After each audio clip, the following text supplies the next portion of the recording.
Question number 71 to 73.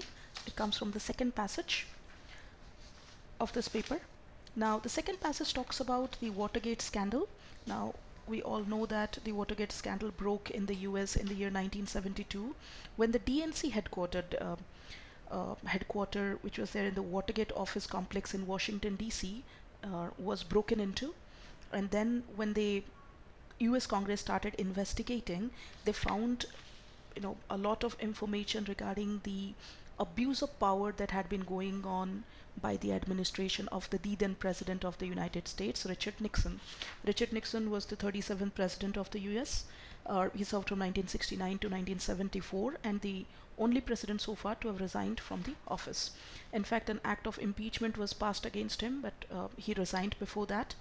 Now, after that, the word Watergate has come to encompass an array of clandestine and often illegal activities undertaken by the members of the Nixon administration. These activities included bugging the office of the political opponents, harassing activists or political workers by misusing the power of FBI, CIA, and even the Internal Revenue Service, the IRS. Now, just for your information, there were two reporters who became quite famous as the reporters who exposed this scandal, Bob Woodward and Cart Bernstein. They wrote for, they were freelancers, but the report was published in the Washington Post, the New York Times, and others. And there was a CIA officer who has been mentioned here, Howard Hunt. His name is mentioned in this paragraph. He was also deeply involved, and it led to the resignation of Richard Nixon, and also 69 to 70 people were found guilty and they were indicted. Now, when we compare the second passage with the first passage, of course, the second passage is extremely easy to understand. What we need to know here is the word I shows that it's written from first person narrative. Now it says, I went around the conference table asking each of the senior officers if he knew of any position of CIA involvement. This shows that the author might be, part of CIA, or he might be even a journalist. But the second paragraph says, my instructions in effect were keep cool, don't get lured into any speculation, don't volunteer any information. Now you can volunteer information only if you belong to the agency itself. So this shows that it might be the story of somebody who was a part of an investigating agency at the time, and he's writing about his own experience of the scandal. Now the tone is uh, narrative, and the author or the language is extremely easy, and the passage doesn't have many ideas. There were some examples, some direct questions can come, but otherwise this passage is very easy to understand. Let's look at the question number 71. Which of the following best describes the tone of the author in the last part of the passage? 2 or 3 lines. We need to look at the last paragraph. Today, after hours of sworn testimony, the FBI file is said to contain 16,000 pages publication of thousands of pages of memoirs and the raw evidence exposed in the White House tapes.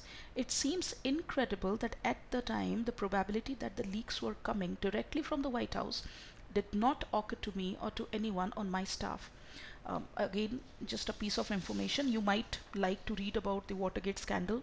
It reads like a suspense thriller. Woodward and Bernstein, the two reporters, they always quoted an anonymous source called Deep Throat. Now, nobody knew who Deep Throat was, but 33 years later, in 2005, he was revealed to be William Mark Felt Sr. He was the deputy director of FBI in the 1970s. So, here it says that the leaks were coming directly from the White House, might refer to them, did not occur to me or to anyone on my staff. Now, this one shows that the author is surprised, and the author, talks about feather-brained crime. Feather-brained crime means it's a very, very easy crime to detect or investigate and find out. It's not a difficult puzzle. So these, lines show that the author is a bit surprised. Now, option A says, shocked at his team's utter naivety. Naivety is, your tendency to believe anybody easily. So it's a derivative of the word naive, which means a simpleton. Now, there is no data given about the team's utter naivety, or even the word shocked is not appropriate here because shocked shows an extreme emotion.